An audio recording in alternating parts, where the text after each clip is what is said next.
നല്ല എൻ്റർടൈനറാണ്, സ്ക്രിപ്റ്റ് നല്ലതാണ്, എല്ലാവരും തന്നെ അഭിനയിച്ചിട്ടുണ്ട്. ഒരു ക്രൈം ഇൻവെസ്റ്റിഗേറ്റീവ് ഫാമിലി ത്രില്ലറാണ്.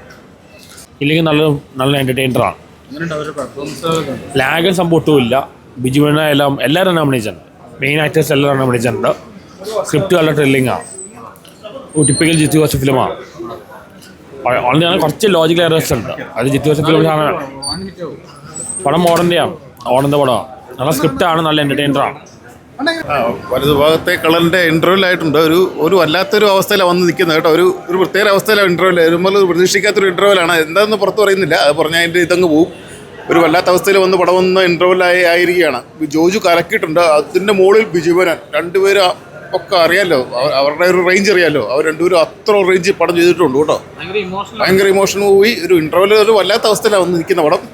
ഇനി എന്നാന്ന് ഭയങ്കര പ്രതീക്ഷയോട് നിൽക്കുന്നു. അത്ര ഒരു ഇതിലായിരിക്കുന്നത്. ഇല്ല, അത്ര ആദ്യം മുതലേ ഫസ്റ്റ് സീൻ തൊട്ട് അങ്ങനെയാണ്. ഒരു ഡാർക്ക് മൂഡിലാണ് പടം പോകുന്നത്. പെർഫോമൻസ് ആണ്, രണ്ടുപേരുടെ പെർഫോമൻസ് ഒന്നിനൊന്നൊരു വെച്ചം. അതും അടിപൊളിയായിട്ടുണ്ട്. ഒരു കേട്ടോ ഇൻ്റർവെൽ വരെ വേറെ ലെവൽ പടം.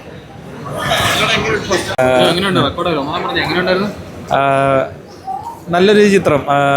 വലതുവശത്തേക്കാൾ എന്ന് പറയുന്ന ജീത്തു ജോസഫ് എന്ന് പറയുന്ന സംവിധായകൻ്റെ ഈ ഒരു ചിത്രം അദ്ദേഹത്തിൻ്റെ മുൻകാല ചിത്രങ്ങൾ പോലെ തന്നെ വളരെ മികച്ച രീതിയിൽ തന്നെയാണ് അണിയിച്ചൊരുക്കുന്നത്. ജോജു ജോർജ് ആയാലും നമ്മുടെ ബിജു മേനോൻ ആയാലും ലേന ആയാലും മറ്റുള്ള ആർട്ടിസ്റ്റുകളെല്ലാവരും നല്ല രീതിയിൽ തന്നെ, ഇർഷാദ് അലി, അങ്ങനെ എല്ലാ ആർട്ടിസ്റ്റുകളും നല്ല രീതിയിൽ തന്നെ ചെയ്തിട്ടുണ്ട്. ശരിക്കും നമുക്ക് ത്രില്ലടിച്ച് കാണാൻ പറ്റിയൊരു നല്ലൊരു കുടുംബ ചിത്രം.